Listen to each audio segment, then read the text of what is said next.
ഇത് തുറക്കാൻ പറ്റണല്ലോ. ഇനി അകത്താരെങ്കിലും കയറി ലോക്ക് ചെയ്തിട്ടുണ്ടോ? ഇത് നീങ്ങണമില്ലല്ലോ.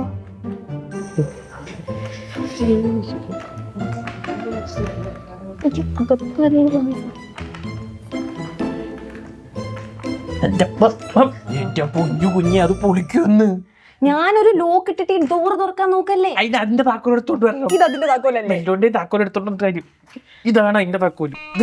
ഇതാണ് അതിന്റെ താക്കോൽ. അല്ല ഓരോന്ന് വീട്.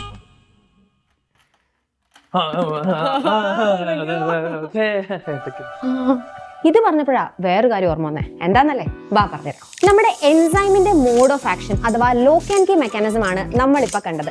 Enzyme plus substrate gives enzyme substrate complex which again turns into enzyme product complex. അതിനുശേഷം എന്താണ്, enzyme and products get dissociated. പിന്നെ enzyme is waiting for the next substrate to come. അങ്ങനെയല്ലേടാ? ഈ ഇക്വേഷൻ നിങ്ങൾ വായിക്കുമ്പോൾ നിങ്ങൾക്ക് കറക്റ്റ് ആണ്, എന്താ കറക്റ്റ് ആയിട്ടുള്ള സംഭവം എന്താണെന്ന് നിങ്ങൾക്ക് മനസ്സിലാവില്ല അല്ലേ?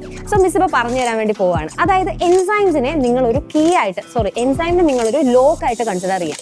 ഇനി അവിടേക്ക് വരുന്ന സബ്സ്ട്രേറ്റിനെ നിങ്ങളൊരു കീ ആയിട്ട് കൺസിഡർ ചെയ്യാം. ഇപ്പം നിങ്ങൾ കണ്ടിട്ടുണ്ടാവും അല്ലേ, നമ്മൾ കറക്റ്റ് ആയിട്ടുള്ള കീ യൂസ് ചെയ്താൽ മാത്രമേ നമുക്ക് ആ ലോക്ക് ഓപ്പൺ ചെയ്യാൻ വേണ്ടി പറ്റുള്ളൂ.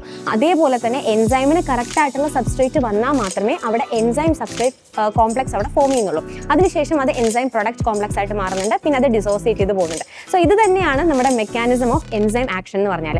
ഇങ്ങനെയുള്ള പലതരത്തിലുള്ള കോൺസെപ്റ്റ്സിനെ ക്ലിയർ ആയിട്ട് നിങ്ങൾക്ക് മുന്നിൽ എത്തിക്കുന്ന ബാച്ചാണ് നമ്മുടെ സൈലത്തിന്റെ അഗ്നി ബാച്ച് എന്ന് പറഞ്ഞാൽ. അപ്പൊ നമ്മുടെ അഗ്നി ബാച്ചിന്റെ 1.0 2.0 ബാച്ചസ് എല്ലാം റണ്ണിംഗ് ആണ്. കൂടാതെ 3.0 ബാച്ച് ലോഞ്ച് ചെയ്തവരെ നിങ്ങൾ എല്ലാവരും അറിഞ്ഞിരിക്കുമല്ലോ അല്ലേ?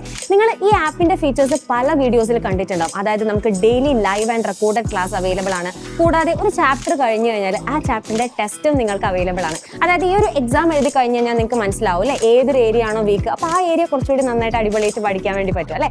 അതുകൂടാതെ ഫോക്കസ് ഏരിയാസ്, ഒരു ചാപ്റ്ററിന്റെ ഫോക്കസ് ഏരിയാസ് എല്ലാം തന്നെ നമ്മൾ ആപ്പ് ക്ലാസ്സസിൽ ഡിസ്കസ് ചെയ്യുന്നുണ്ട്. ഇനി നിങ്ങൾക്കൊരു റിവിഷൻ ടൈമിലേക്ക് വേണ്ടിയിട്ട് നമ്മുടെ എന്താണ് മൈൻഡ് മാപ്പ് പോലെയുള്ള ഒരുപാട് മെറ്റീരിയൽസ്, ഇതൊന്നും കൂടാതെ എന്താണ് DPPs അവൈലബിൾ ആണ് അല്ലേ? അപ്പോൾ ഇത്രയധികം ഫീച്ചേഴ്സ് ഉള്ള അഗ്നി ബാച്ചിൽ ഇനിയും നിങ്ങൾ ജോയിൻ ചെയ്തിട്ടില്ലെങ്കിൽ, ക്രിസ്മസ് എക്സാം എന്ന് പറഞ്ഞാൽ നിങ്ങൾക്ക് അറിയാം ഓൾറെഡി ഓണം എക്സാം കഴിഞ്ഞിട്ടുണ്ട്. ഇനി നമുക്ക് വരാൻ പോകുന്നത് ക്രിസ്മസ് എക്സാം ആണ് അല്ലേ?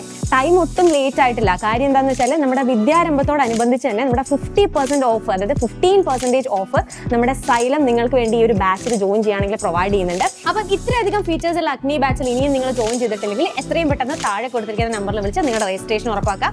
മിസ് എന്തായാലും അവിടെ അഗ്നി ബാച്ചിൽ നിങ്ങളെ കാത്തിരിക്കുന്നുണ്ടാവും. അപ്പം എന്താടാ ഒരു താക്കോൽ എടുത്തോണ്ട് താക്കോല് കയ്യിലെടുക്കണോ നോക്ക്. എടാ ഇല്ലടാ, ഞാൻ അവിടെ 3 സ്റ്റുഡിയോയുടെ താക്കോൽ നടക്കുന്നുണ്ട് പിള്ളേര് മൊത്തം. പിന്നെ താങ്കളെല്ലാരും പറയുന്നത് അപ്പം ഓൾ ദി ബെസ്റ്റ്. അങ്ങനെ